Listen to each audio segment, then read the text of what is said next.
91.9 Friends FM presents Pujor Prem with Raja. এইবার কিন্তু আমি সিরিয়াসলি একটা প্রেমের কথা বলবো না, মানে আগেগুলো সিরিয়াসলি বলছিলাম না সেটা ভেবো না। দেখো, পবিত্র প্রেম মানে এটা আমি মনে করি সে হচ্ছে অষ্টমীর অঞ্জলির প্রেম।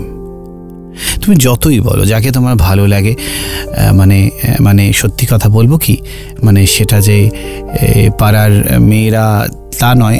মানে অনেক সময় কি হতো, আমি জানতাম যে অষ্টমীর দিন অঞ্জলি দিতে মানে ওই বৌদির বোন সে আসছে, মানে আসবে, এই খবরটা তো রাখতেই হয় পাড়া থাকলে, কি বলো।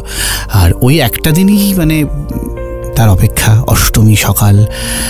আমি কতটা ভক্তি ভরে যাক সেটা বাদ দাও, কিন্তু আরে বাবা, নিয়মই হচ্ছে যে ফুলগুলো যেন ঠিকঠাক করে না সোজা যাবে না, ডান দিক বাদিক তাকিয়ে যেখানে ঠিক ফেলবার সেখানেই ফুলটা যেন পড়ে, তবে থেকেই তো প্রেম শুরু।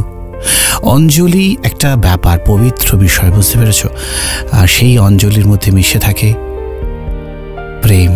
না, ওই প্রেমই আমার অঞ্জলি, অঞ্জলি আমার প্রেম, শাহরুখ খানের মতো বলতে ইচ্ছে করে মাঝে মাঝে, কিন্তু হ্যাঁ, কুছ কুছ হতা হ্যায়, এটা তো সত্যি। মানে আমরা তো যারা প্রেমিক মানুষ তারা এইসব সিনেমাগুলোকে সত্যি বলেই মনে করি। যেমন অনেক অনেক নাম আছে যেগুলো আমরা ভাবি স্ক্রিনে, তা কি সত্যি আমাদের মনে হয় ওরকমই কিছু একটা হোক পুজোতে। অঞ্জলি এবং অষ্টমী বড় পবিত্র একটা ব্যাপার, এবং সেখানে প্রেমটা যদি হয় আরও পবিত্র, আরও মহৎ, আরও মাহাত্ম্য মানে বেড়ে যায় আর কি। বুঝতে পেরেছ তো? আমি বোঝাতে পারলাম কিনা জানি না। এরকম অঞ্জলির কোনো ঘটনা তোমার নেই বুঝি? জীবনে কি করলে তাহলে বলো তো? আমার মনে হয় প্রেমটা থমকে দাঁড়িয়ে থাকে সেখানে।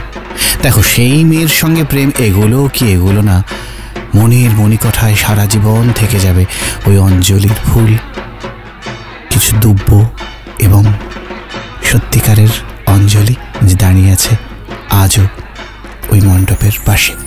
হয়তো তার এখন বিয়ে হয়ে গেছে, অনেক বড়, তার হয়তো বাচ্চা, কিন্তু তারও কি মনে নেই সে ফুল ছুঁড়েছিলাম অঞ্জলিতে, অর্থাৎ অষ্টমীর সকালবেলায়।